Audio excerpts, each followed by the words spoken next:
প্রিয় শ্রোতা, আপনারা যারা আমাদের কথা শুনছেন সবাইকে শিশু ও নারী উন্নয়নের সামাজিক ও আচরণ পরিবর্তন কার্যক্রমের আওতায় ম্যাগাজিন অনুষ্ঠান জীবনের জন্য থেকে শুভেচ্ছা। শিশু, কিশোর কিশোরী এবং নারীদের নিয়ে আমাদের সামাজিক, পারিবারিক এমনকি ব্যক্তিগত জীবনেও রয়ে গিয়েছে এমন ধরনের কিছু অভ্যাস বা প্রথা যার পরিবর্তনে আমাদের প্রচেষ্টা চলছে অবিরাম। প্রিয় শ্রোতা, এই পরিবর্তনের লক্ষ্যে আপনাদের কাছে পৌঁছানোর জন্যই আমাদের আজকের ম্যাগাজিন অনুষ্ঠান জীবনের জন্য।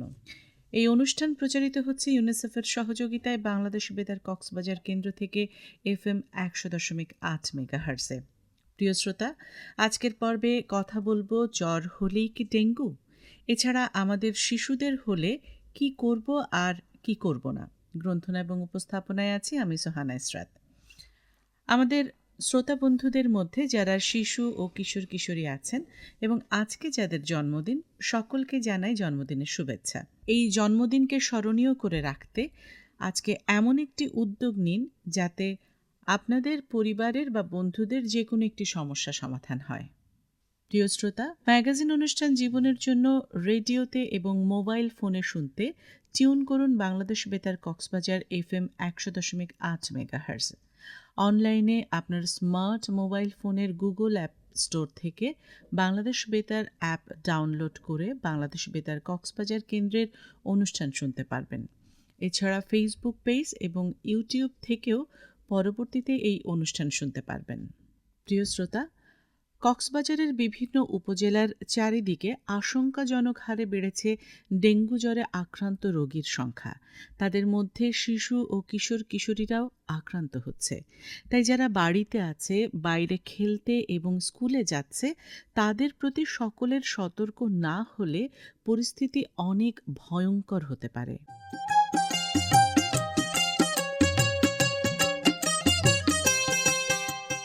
প্রিয় শ্রোতা, আপনাদের কাছে সেই জানা অজানা কথাগুলোই বলার জন্য প্রচারিত হচ্ছে শিশু ও নারী উন্নয়নে ম্যাগাজিন অনুষ্ঠান জীবনের জন্য। আজকের পর্বে থাকছে জ্বর হলেই কি ডেঙ্গু, শিশুদের হলে কি করব আর করব না।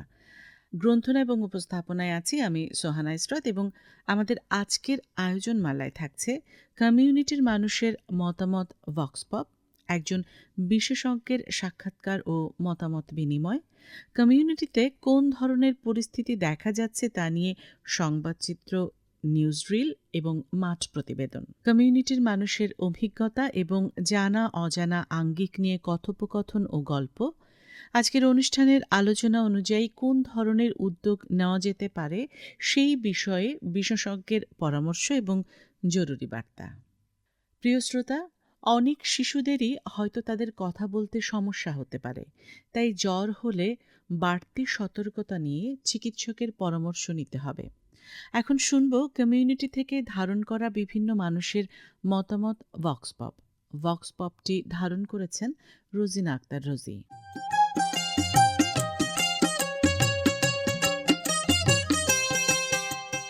এখন চলছে ডেঙ্গু জ্বরের প্রাদুর্ভাব।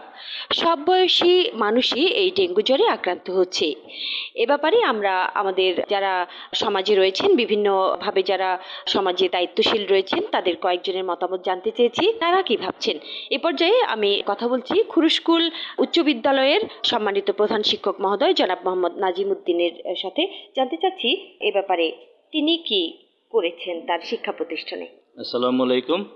কিশোর কিশোরীদের মশাবাহিত রোগ বর্তমানে প্রচলিত ডেঙ্গু জ্বর নিরাময়ের জন্য এবং বিস্তার রোধের জন্য আমরা প্রাতিষ্ঠানিকভাবে প্রতিটা বাচ্চাদেরকে প্রত্যেকদিন প্রাত্যহিক সমাবেশে তাদেরকে ডেঙ্গু জ্বরের প্রকোপ থেকে রক্ষা পাওয়ার জন্য সচেতনমূলক আমরা অ্যাওয়ারনেস প্রোগ্রাম করে থাকি এবং প্রত্যেকটা ক্লাসে আমরা বাচ্চাদেরকে এইগুলো সচেতন করার জন্য কিভাবে সচেতন করবে, বাড়ির আশেপাশে পরিষ্কার রাখা এবং বিশেষ করে কোথাও যদি পানি জমে সেই পানিগুলো সরিয়ে দেওয়া, পরিষ্কার পরিচ্ছন্ন রাখা, নিয়মিত মশারি টাঙিয়ে ঘুমানো এবং বিদ্যালয়ের আশেপাশে কিভাবে পরিষ্কার রাখতে হয় এবং কীভাবে পরিচ্ছন্ন রাখতে হয় এ বিষয়ে আমরা প্রায়ই তাদেরকে সমাবেশেও আলোচনা করে থাকি এবং ক্লাসেও আমরা আলোচনা করে থাকি। এডিস মশাবাহিত যে ডেঙ্গু জ্বরের প্রাদুর্ভাব এখন সব দিকেই রয়েছে, সেখান থেকে জনগণকে নিরাপদ রাখতে সরকার বিভিন্ন প্রতিরোধমূলক এবং সচেতনতামূলক ব্যবস্থা গ্রহণ করেছে। এখন জানতে চাচ্ছি, কক্সবাজারের রামু উপজেলা স্বাস্থ্য ও পরিবার পরিকল্পনা কেন্দ্রের যিনি ভারপ্রাপ্ত কর্মকর্তা মহোদয় রয়েছেন, ডক্টর পুলক ধরের কাছ থেকে। নমস্কার সবাইকে, আমি ডাক্তার পুলক ধর, ভারপ্রাপ্ত উপজেলা স্বাস্থ্য ও পরিবার পরিকল্পনা কর্মকর্তা, রামু উপজেলা স্বাস্থ্য কমপ্লেক্স, কক্সবাজার। প্রথমেই পরম করুণাময়ের কাছে প্রার্থনা করি এই ডেঙ্গু মহামারী থেকে আমাদের দেশের মানুষকে যেন উনি খুব শীঘ্রই পরিত্রাণ দেন। সারা দেশের ন্যায় আমরা রামু উপজেলা স্বাস্থ্য কমপ্লেক্সেও বিগত 1-1.5 মাস ধরে ডেঙ্গু প্রতিরোধে বিভিন্ন কার্যক্রম পরিচালনা করে আসছি। এরই মধ্যে আমরা বিশেষ করে আমাদের স্বাস্থ্য কমপ্লেক্সের যে গ্রাউন্ড আশেপাশে, ওখানে আমরা নিয়মিতই পরিষ্কার পরিচ্ছন্ন অভিযান করে যাচ্ছি, কোনো জায়গায় যেন কোনো ময়লা পানি জমে না থাকে। এবং পাশাপাশি আমরা আমাদের আগত রুগীদেরকে এবং বিভিন্ন জায়গায় যারা সেবা নিচ্ছেন আমাদের প্রতিষ্ঠানগুলো থেকে, তাদেরকে আমরা ডেঙ্গু প্রতিরোধে কি কি করণীয় সেগুলো আমরা নিয়মিত আপডেট দিচ্ছি।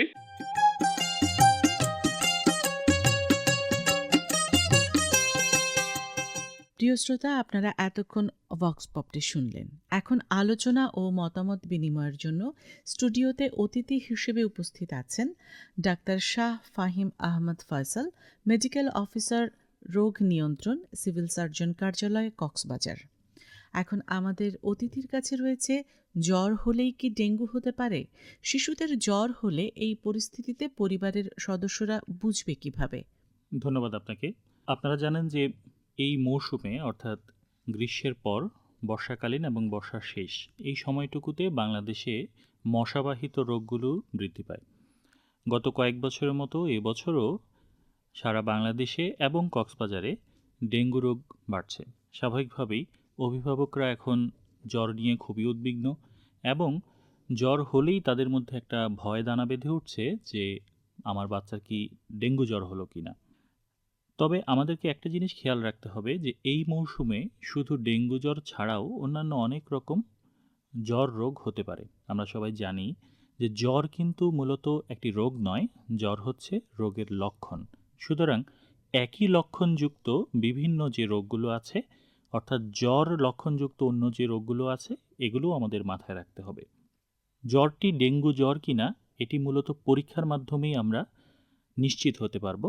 তবে জ্বরের পাশাপাশি অন্যান্য যে লক্ষণগুলো আছে অথবা জ্বরের প্যাটার্ন বা জ্বরের ধরন কেমন, সেটা দিয়েও কিন্তু আমরা চিকিৎসকরা অনেক সময় বুঝতে পারি যে এটি কি ডেঙ্গু জ্বর নাকি অন্য কোনো কারণে জ্বর আসছে। যেমন আমি যদি বলি, এই মৌসুমে ডেঙ্গুর পাশাপাশি ম্যালেরিয়া কিন্তু বাড়ছে। ম্যালেরিয়া জ্বর সাধারণত কাঁপুনি দিয়ে জ্বর আসে এবং ঘাম দিয়ে জ্বর ছাড়ে। এছাড়া হতে পারে বিভিন্ন ধরনের ঠান্ডা, জ্বর, সর্দি, কাশির যে বিভিন্ন ভাইরাল ডিজিজ, যেগুলো influenza virus, respiratory syncytial virus, এই ধরনের ভাইরাসজনিত জ্বর হতে পারে, সেখানে সর্দি কাশি থাকতে পারে। এছাড়া যেমন ডেঙ্গু জ্বরে আমরা জানি যে জ্বরের পাশাপাশি মাথা ব্যথা, চোখের পেছনে ব্যথা, হাত পায়ে গায়ে ব্যথা থাকে এবং কিছু কিছু ক্ষেত্রে পেটে ব্যথা, বমি ইত্যাদিও থাকতে পারে। ঠিক তেমনিভাবে জ্বর, পেটে ব্যথা, বমি কিন্তু টাইফয়েড জাতীয় রোগেও হতে পারে। সুতরাং অথবা যদি জ্বরের সাথে যদি সর্দি কাশি এবং শ্বাসকষ্ট থাকে, সেক্ষেত্রেও কিন্তু নিউমোনিয়া বা এই ধরনের রোগও হতে পারে। সুতরাং শুধু লক্ষণ দেখেই যেমন ভয় পাওয়া যাবে না যে ডেঙ্গুই হয়েছে, ঠিক তেমনিভাবে ডেঙ্গু হয়নি এটা ভেবে নিশ্চিত থাকাও যাবে না। অর্থাৎ আমাদেরকে যেটা করতে হবে সেটা হচ্ছে জ্বর হলে অবহেলা না করে, ডেঙ্গু যেহেতু এখন বেশি, ডেঙ্গু পরীক্ষা সহ অন্য যেসব পরীক্ষা প্রয়োজন সেই পরীক্ষাগুলো চিকিৎসকের পরামর্শ মতো করতে হবে। বিশেষ করে শিশুদের জন্য জ্বরকে কখনোই অবহেলা করা উচিত নয়, কারণ শিশুরা সবসময়ই একটু ভালনারেবল, তারা সবসময়ই ঝুঁকিপূর্ণ অবস্থায় থাকে। আমরা বলে থাকি যে শিশুদের কিছু সাধারণ বিপদচিহ্ন থাকে জ্বরের পাশাপাশি। এই বিপদচিহ্নগুলো যদি দেখা যায়, সেক্ষেত্রে কিন্তু কোনো প্রকার অবহেলা না করে দ্রুত নিকটস্থ হাসপাতালে বা বিশেষজ্ঞ চিকিৎসকের মুখোমুখি হতে হবে। সাধারণ বিপদচিহ্নগুলো শিশুদের ক্ষেত্রে যেগুলো, তার মধ্যে রয়েছে বাচ্চা যদি একেবারেই কিছু খেতে না পারে, অথবা বাচ্চা যাই খাচ্ছে তাই বমি করে দিচ্ছে, এমন যদি হয়, যদি বাচ্চা দুর্বল হয়ে যায়, বাচ্চাদের মধ্যে যে প্রাণ চাঞ্চল্য থাকে সেই প্রাণ চাঞ্চল্যটা কমে যায়, বাচ্চা যদি খিঁচুনি হয়, অজ্ঞান হয়ে যায়, অথবা বাচ্চার যদি কোনো প্রস্রাব না হয়, বাচ্চা দুর্বল এবং তার রক্তচাপ কমে গিয়েছে এমন হয়, বাচ্চার যদি শ্বাসকষ্ট হয়, ছোট বাচ্চাদের ক্ষেত্রে শ্বাসকষ্ট আমরা বুঝতে পারি তার শ্বাসের গতি পরিমাপ করে, অথবা তার বুকের খাঁচা যদি ভিতরে ডেবে যায়, এগুলো দেখে আমরা বুঝতে পারি তাদের শ্বাসকষ্ট হচ্ছে। অথবা যদি কোনো দিক থেকে বাচ্চার রক্তপাত হয়, অর্থাৎ দাঁতের মাড়ি থেকে যদি রক্ত যায়, তার বমি, প্রস্রাব, পায়খানা ইত্যাদি থেকেও যদি রক্ত যায়, অথবা যদি জয়েন্টের মধ্যে রক্তপাত হয়ে জয়েন্ট ফুলে যায় এবং চামড়ার নিচে যদি কোনো রক্তপাত অর্থাৎ কোনো র্যাশ বা আমরা যেটাকে বলি লালচে ভাব বা লুটি ওঠা এ ধরনের যদি বলি, এগুলো যদি দেখা যায় তাহলে আমরা ধরে নিতে হবে যে এগুলো হচ্ছে বিপদচিহ্ন, এবং সেক্ষেত্রে দেরি না করে আমাদের বিশেষজ্ঞ চিকিৎসকের পরামর্শ নিতে হবে। ধন্যবাদ আপনার এই তথ্যবহুল পরামর্শের জন্য। এখন আমাদের অতিথির কাছে রয়েছে আরও একটি প্রশ্ন। মশার কামড় থেকে বাঁচতে শিশু ও কিশোর কিশোরীদের শরীরে কি ব্যবহার করা যাবে না? ধন্যবাদ। এটি খুবই সুন্দর একটি প্রশ্ন, কারণ যেহেতু ডেঙ্গু এখন একটি আতঙ্কের নাম, বিশেষত অভিভাবকদের কাছে এটি একটি বড় আতঙ্ক।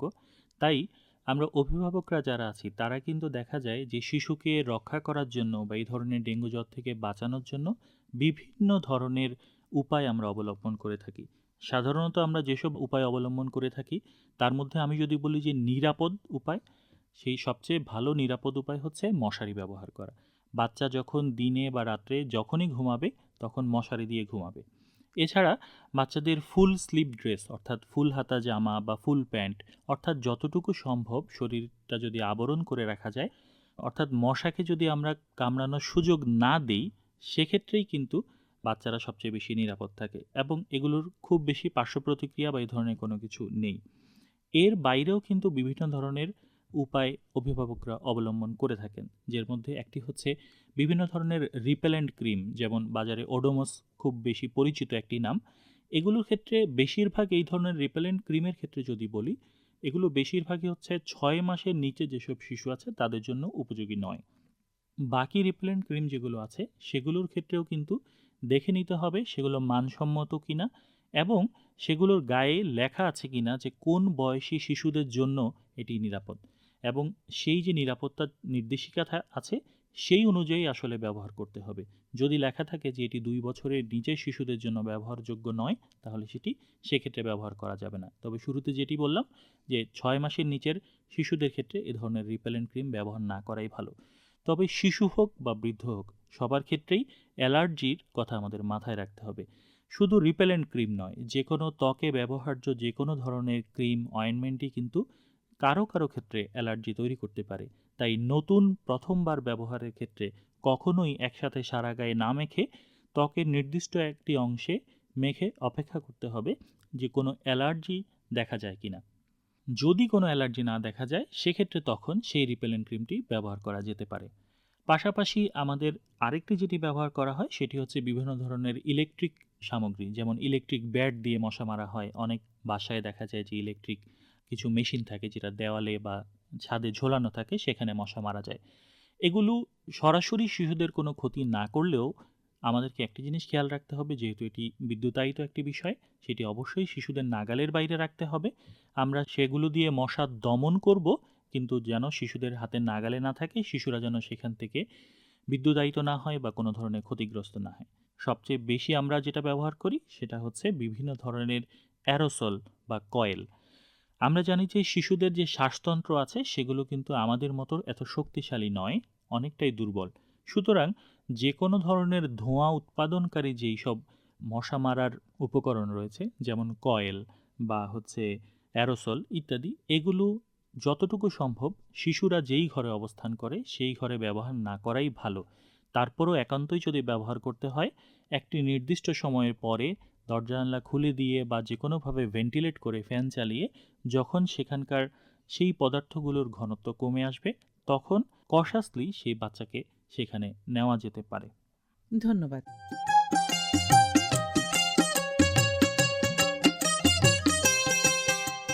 প্রিয় শ্রোতা, একসময় মশা তাড়াতে অনেকেই ঘরোয়া প্রাকৃতিকভাবে কিছু পদ্ধতি ব্যবহার করত, যেমন ধূপ জ্বালিয়ে রাখা, নিম তেল ঘরের দরজা জানালা বন্ধ করে কর্পূর দিয়ে রাখা, লেবু ও লবঙ্গ একসাথে রাখা, শুকনো চা পাতা পুড়িয়ে রাখা ইত্যাদি।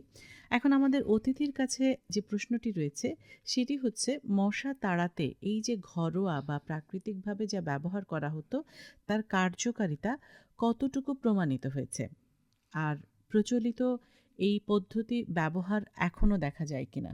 ধন্যবাদ আপনাকে। যে কোনো দেশীয় পদ্ধতির প্রতি আমাদের একটা আকর্ষণ আছে, অমোঘ আকর্ষণ আছে, যে এগুলো যেহেতু দেশীয় পদ্ধতি, এগুলোতে সম্ভবত ক্ষতি কম বা এগুলোতে তেমন কোনো ক্ষতি নেই, এমন একটা বিশ্বাসও কিন্তু মানুষের মধ্যে রয়েছে। তবে শুরুতে তখন যেটা বললাম যে কোনো ধরনের ধোঁয়া উৎপাদনকারী যে বিষয়গুলো আছে সেগুলো শিশুদের জন্য আসলে আমরা নিতে পারি না, বা শিশুদের জন্য সেগুলো ক্ষতিকর। সুতরাং আপনি যেগুলো বললেন এর পাশাপাশি আরও অনেক কিছুই আছে। দেখা যায় অনেকখানে দেখা যায় যে পুদিনা পাতা বেটে বা সেটার যে গন্ধ সেটাও দেয়া হয় ঘরে। কিন্তু একটা জিনিস খেয়াল রাখতে হবে যে মশা কিন্তু শুধুমাত্র এডিস মশা, অর্থাৎ ডেঙ্গু জ্বরের যে মশা এডিস মশা, মশা কিন্তু শুধু এটিই নয়, বিভিন্ন ধরনের মশা আছে। সুতরাং এই পদ্ধতিগুলো হয়তো কোনো সময় জনপ্রিয়তা পেয়েছিল বা কার্যকারিতা মানুষের মুখে মুখে এসেছিল, কিন্তু প্রকৃতপক্ষে বৈজ্ঞানিকভাবে এগুলো কোনোটাই প্রমাণিত নয়, বা এগুলো কোনোটাই কিন্তু কোনো ধরনের সায়েন্টিফিক জার্নাল বা এই ধরনের কোনো কিছু নেই, এ ধরনের কোনো কিছু গবেষণাও নেই, বা গবেষণার ফলাফল ভিত্তিক কোনো যে আমরা জার্নাল বা বলি সেগুলো কিন্তু আমরা পাই না। তবে একটা জিনিস সেটা হচ্ছে যে এইগুলোর মধ্যে যেগুলো ধোঁয়া উৎপাদনকারী নয়, যেমন কর্পূর দিয়ে রাখা বা ইত্যাদি যেগুলো বললেন, সেগুলো আমরা নিতে পারি। তবে একটা জিনিস খেয়াল রাখবো, সেটা নিয়েই যেন আমরা নিশ্চিন্ত না হয়ে যাই। যদি যে আমি এটা ব্যবহার করেছি তাহলে আমার আর মশারি খাটানোর দরকার নেই, বা আমার হচ্ছে বাচ্চাকে অন্য রিপেলেন্ট ক্রিম বা হচ্ছে যেগুলো ফুল হাতা জামা কাপড় পরানো বা ইলেকট্রিক ব্যাট বিভিন্নভাবে মশা দমন করার জন্য যেই পদ্ধতিগুলো আছে সেগুলো আর আমার নিতে হবে না, কারণ আমি এগুলো দিয়ে রেখেছি, এই ধরনের অন্ধবিশ্বাসও কিন্তু করা যাবে না। সুতরাং আমরা এগুলোর মধ্যে যেগুলো ধোঁয়া উৎপাদনকারী নয় শিশুদের জন্য সেগুলো ব্যবহার করতে পারি, তবে সেগুলো সাপ্লিমেন্ট হিসেবে, সহকারী হিসেবে আমরা নিতে পারি, কিন্তু কখনোই এটিকে একমাত্র উপায় হিসেবে আমরা না নেওয়াটাই ভালো হবে। এখন অতিথির কাছে আমার আরেকটি প্রশ্ন, যে স্কুলে যে সকল শিশু ও কিশোর কিশোরী ক্লাস করতে যায় তাদের ডেঙ্গু থেকে সুরক্ষা করার জন্য স্কুলে কি কি ব্যবস্থা নেওয়া দরকার বলে আপনি মনে করছেন? খুবই সুন্দর একটি প্রশ্ন। যা আপনারা জানেন যে আমরা সবসময় যেটা চিন্তা করি নিজেদের ঘরের কথাই ভাবছি, কিন্তু বাচ্চারা যখন স্কুলে যাচ্ছে, স্কুলে কি হচ্ছে, একটা লম্বা সময় বাচ্চারা স্কুলে থাকছে, সেই সময় কি হচ্ছে সেটা কিন্তু আমরা অনেক সময় খেয়াল করছি না। সুতরাং যারা স্কুলের প্রশাসনিক দায়িত্বে আছেন বা শিক্ষক মণ্ডলী যারা আছেন তাদের কিন্তু এই জায়গাটায় একটু নজর দিতে হবে। বিশেষ করে স্কুলের চারপাশ বা স্কুলের যে পরিবেশ আছে সেগুলো পরিষ্কার রাখতে হবে। সেখানে মশা জন্ম নিতে পারে এমন কোনো ব্রিডিং সাইট বা প্রজনন স্থল যদি থাকে, অর্থাৎ পানি জমে থাকে বা ময়লা আবর্জনা হয়ে থাকে, এমন বদ্ধ পানি জমে থাকতে পারে এমন কোনো জায়গা যদি থাকে, সেগুলো পরিষ্কার করে ফেলতে হবে। এটা স্কুল কর্তৃপক্ষকেই এই কাজটা করতে হবে। এবং যখন ক্লাস শুরু হয়, ক্লাস শুরুর আগে যদি কোনো ধরনের ব্যবস্থা নিয়ে, অ্যারোসল বা কোনো ধরনের ব্যবস্থা নিয়ে যদি নির্দিষ্ট সময় আগে এবং একটি সময়ে মাঝখানে ব্যবধান নিয়ে যদি এই ক্লাসরুমগুলোকে মশামুক্ত রাখা যায়, সেই ব্যবস্থাগুলো স্কুল কর্তৃপক্ষ নিতে পারে। আরেকটা জিনিস আমরা দেখি, বাচ্চারা যখন জ্বরে আক্রান্ত হয় তখন কোনো কোনো ক্ষেত্রে শিক্ষকরা অনেক সময় ছুটি দিতে চান না, অথচ এটা কিন্তু বেশি জরুরি। বাচ্চাদের যে কোনো ধরনের জ্বরকেই কিন্তু আমাদের মূল্যায়ন করতে হবে, তাকে তখন প্রয়োজনীয় ছুটি দিতে হবে, তাকে পরীক্ষা করার জন্য বলতে হবে। তার গার্জিয়ান, বাচ্চার যে অভিভাবক আছে, তাকেও কিন্তু, শিক্ষকদেরই একটি ভূমিকা রয়েছে তাকে উৎসাহিত করা, যে বাচ্চাকে যেন সঠিক চিকিৎসকের পরামর্শ নেয়, সেটি উৎসাহিত করার। প্রিয় শ্রোতা, স্টুডিওতে উপস্থিত অতিথি doctor Shah Fahim Ahmed Faisal, medical officer, রোগ নিয়ন্ত্রণ, সিভিল সার্জন কার্যালয়, আমাদের সাথেই থাকবেন আরও কিছুক্ষণ। এখন আজকের পর্বের জ্বর হলেই কি ডেঙ্গু কিনা বা হলে কি করব আর করব না বিষয়ে শুনব মাঠ পর্যায় থেকে ধারণকৃত সংবাদচিত্র, এবং তা ধারণ করেছেন দুর্জয় দাস।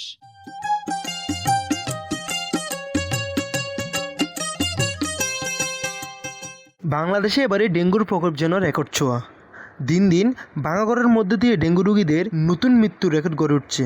অনেক রোগী জানেনও না ডেঙ্গু তার শরীরে আক্রমণ করেছে। বুঝে উঠতে যেন অনেকটা দেরি হয়ে যায় তাদের। ডেঙ্গু রোগ সম্পর্কে আক্রান্ত ব্যক্তির যদি পর্যাপ্ত ধারণা না থাকে, সেক্ষেত্রে ঘটতে পারে বড় ধরনের দুর্ঘটনা, যা অপ্রত্যাশিত। আজ আমরা জানাবো ডেঙ্গু রোগ সম্পর্কে সাধারণ মানুষ কতটুকু অবগত। চলুন দেখে আসি সাধারণ মানুষ কতটা সচেতন এই ডেঙ্গু রোগ নিয়ে।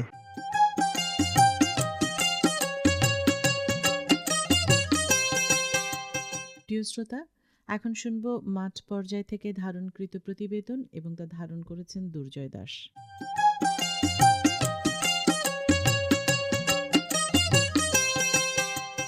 এই মুহূর্তে কথা বলবো একজন কিশোর বন্ধুর সাথে। আচ্ছা, তোমাদের বাসার ময়লা আবর্জনার পলিথিন কোথায় ফেলো? বাড়ির আশেপাশে যদি পানি জমে সেক্ষেত্রে তোমরা কি করো, কিভাবে পরিষ্কার করো?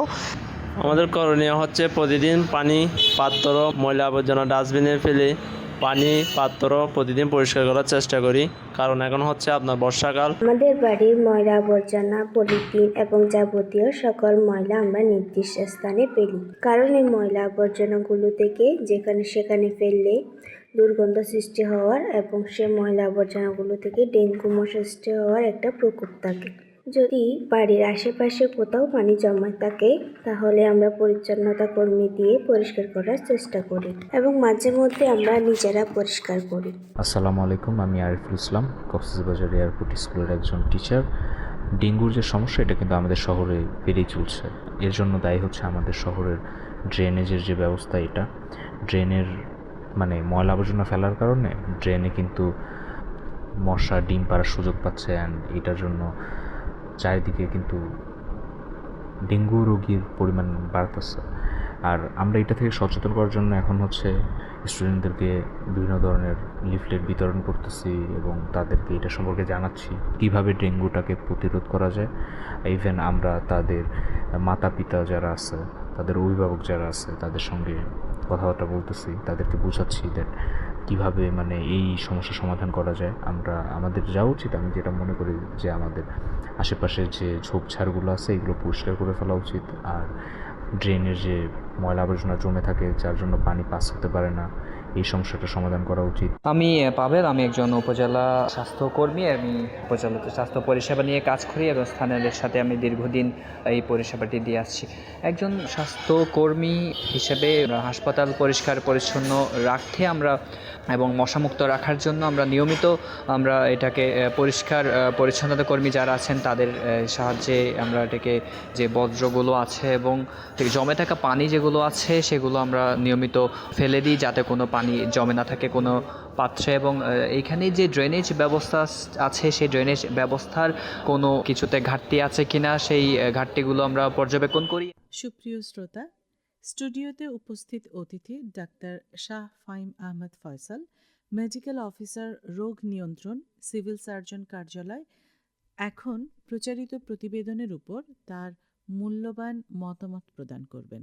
প্রতিবেদনটি শুনলাম, একটি সুন্দর প্রতিবেদন। আমার কাছে মনে হলো যে শিক্ষার্থীরা কথা বলেছেন, তারা ডেঙ্গুর যে মেকানিজম সেটা নিয়ে কিন্তু তারা যথেষ্ট সচেতন। কারণ আমাদের মধ্যে একটা কমন একটা ধারণা আছে, সাধারণ একটি ধারণা আছে যে কেবল পরিষ্কার পানিতেই ডেঙ্গু মশা জন্ম নেয়। কিন্তু ময়লা পানি যদি বদ্ধ থাকে সেক্ষেত্রেও যে উপরে পরিষ্কার একটি লেয়ার থাকে সেখানেও কিন্তু ডেঙ্গু মশা জন্ম নিতে পারে।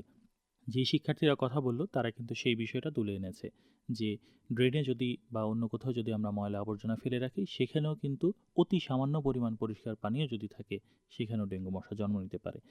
সুতরাং জ্বর হলেই পরীক্ষা করুন এবং ডেঙ্গু শনাক্ত করে চিকিৎসা নিন।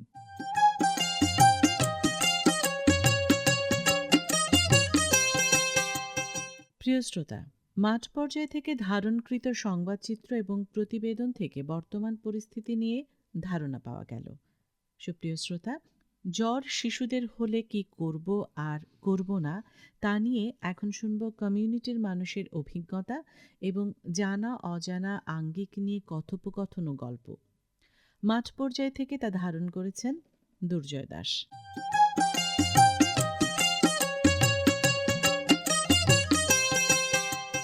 আসসালামু আলাইকুম। এখন আমি আপনাদের বলতে যাব আমার ডেঙ্গুর শুরু থেকে শেষ পর্যন্ত পুরো অভিজ্ঞতাটি। আমি প্রথমত যখন আমার ডেঙ্গু হয়েছিল তখন আমি বুঝতে পারিনি যে আসলে কি আমার ডেঙ্গু জ্বর হয়েছিল কিনা।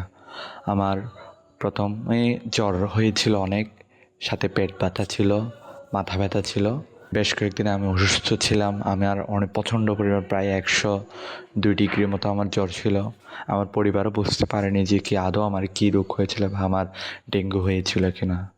এরপর আমার পরিবার আমাকে নিয়ে কক্সবাজার সদর হাসপাতালে ভর্তি করায়।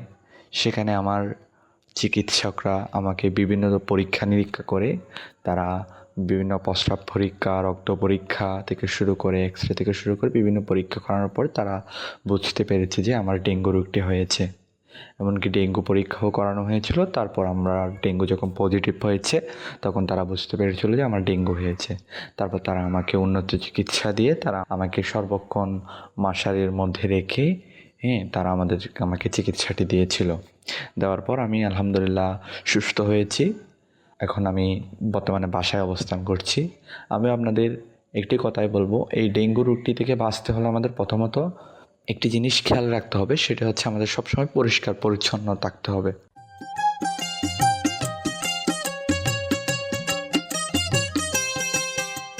প্রিয় শ্রোতা, আমাদের সঙ্গে যুক্ত থাকুন, শুনতে থাকুন শিশু ও নারী উন্নয়নে বিশেষ ম্যাগাজিন অনুষ্ঠান জীবনের জন্য। ডেঙ্গু জ্বর বা অন্য রোগে আক্রান্ত হয়ে অনেকেই হয়তো হাসপাতালে ভর্তি হয়েছেন। শিশু ও কিশোরীদের সুরক্ষা নিশ্চিত করতে অনেক অভিভাবকই হাসপাতালে যাচ্ছেন। হাসপাতালে যদি অতিরিক্ত রোগী থাকে বা ধারণ ক্ষমতা অনুযায়ী যদি ভর্তি নিতে না পারে, তবে বাবা মা এবং অভিভাবকের কী করা প্রয়োজন, এই নিয়ে আমাদের স্টুডিওতে উপস্থিত অতিথি doctor Shah Fahim Ahmed Faisal, medical officer, রোগ নিয়ন্ত্রণ, সিভিল সার্জন কার্যালয় কক্সবাজার এর কাছ থেকে শুনব তার পরামর্শ এবং জরুরি কিছু বার্তা। ধন্যবাদ। ডেঙ্গু জ্বরে আপনারা জানেন যে এখন বিভিন্ন হাসপাতালগুলো অনেক রোগীতে ভর্তি হয়ে যাচ্ছে। আর অনেক সময় দেখা যাচ্ছে যে শিশুরা বা যে কোনো রোগী হাসপাতালে গেলে আসন পাচ্ছে না বা বেড পাচ্ছে না। আমাদেরকে মনে রাখতে হবে যে বেশিরভাগ ডেঙ্গুই কিন্তু মাইল্ড ডেঙ্গু ফিভার, অর্থাৎ খুবই সীমিত লক্ষণযুক্ত ডেঙ্গু হয়ে থাকে এবং এর বেশিরভাগই কিন্তু বাসায় ট্রিটমেন্ট করা সম্ভব, তবে অবশ্যই চিকিৎসকের পরামর্শক্রমে। সুতরাং ডেঙ্গু জ্বর হলেই ঘাবড়ে না গিয়ে উদ্বিগ্ন না হয়ে যথাযথ চিকিৎসকের পরামর্শ নিয়ে বাড়িতেই ট্রিটমেন্ট নেওয়া সম্ভব। পর্যাপ্ত পরিমাণ তরল খাবার যেমন পানি, ওআরএস অর্থাৎ ওরস্যালাইন, ডাবের পানি, বিভিন্ন ফলের রস ইত্যাদি পর্যাপ্ত পরিমাণে খাওয়া, বাসায় পরিপূর্ণ বিশ্রামে থাকা, বিভিন্ন অ্যান্টিবায়োটিক বা এনএসএআইডি অর্থাৎ ব্যথার ওষুধ এগুলো যদি সেবন না করে শুধুমাত্র প্যারাসিটামল এবং যে ট্যাপিড স্পঞ্জিং অর্থাৎ ঠান্ডা পানি দিয়ে গা ম্যাসাজ করা ইত্যাদির মাধ্যমেই কিন্তু দেখা যায় বাসায় চিকিৎসা গ্রহণ করা সম্ভব। 3 দিন বা 4 দিন পরে যখন জ্বর চলে যায় তারপর একেবারে নিশ্চিন্ত না হয়ে অন্তত 48 থেকে 72 ঘন্টা অপেক্ষা করার পর পুনরায় যদি জ্বর না আসে তারপর নিশ্চিন্ত হওয়া উচিত। কারণ ডেঙ্গুতে আমরা জানি যে 3-4 দিন জ্বরের পর জ্বর যদি ভালো হয়ে যায় তার 3 থেকে 4 দিন পর পুনরায় আবার জ্বর আসতে পারে এবং সেটি হতে পারে মারাত্মক।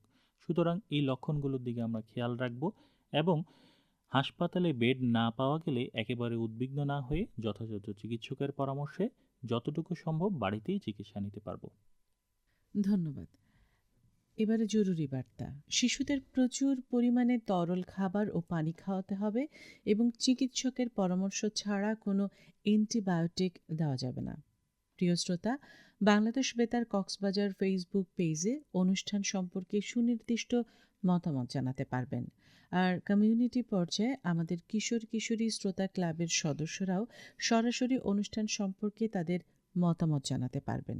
যারা অনুষ্ঠানটি শুনছেন, তথ্য দিয়ে সহায়তা করছেন, তাদের প্রত্যেককে জানাই আন্তরিক ধন্যবাদ। সুপ্রিয় শ্রোতা, আজকের মতো এখানেই বিদায় নিচ্ছি। সকলের সুস্থতা কামনা করে শেষ করছি আজকের পর্ব। জ্বর হলেই কি ডেঙ্গু? শিশুদের হলে কি করব আর করব না? আজকের ম্যাগাজিন অনুষ্ঠান জীবনের জন্য প্রচারিত হয়েছে ইউনিসেফের সহযোগিতায় বাংলাদেশ বেতার কক্সবাজার কেন্দ্র থেকে FM 100.8 মেগাহার্জে। পরবর্তী পর্ব নতুন কোনো বিষয়ে প্রতি শনিবার সকাল 10:05 শোনার আমন্ত্রণ রইল। শ্রোতা বন্ধুরা, জানিয়ে রাখি আজকের অনুষ্ঠানটি গ্রন্থন এবং উপস্থাপনায় ছিলাম আমি সোহানা ইসরাত, রেকর্ডিং ও সম্পাদনা মংখিউ মার্মা, তত্ত্বাবধানে মোহাম্মদ আশরাফ কবির। অনুষ্ঠানটি প্রযোজনা করলেন কাজী মোহাম্মদ নুরুল করিম।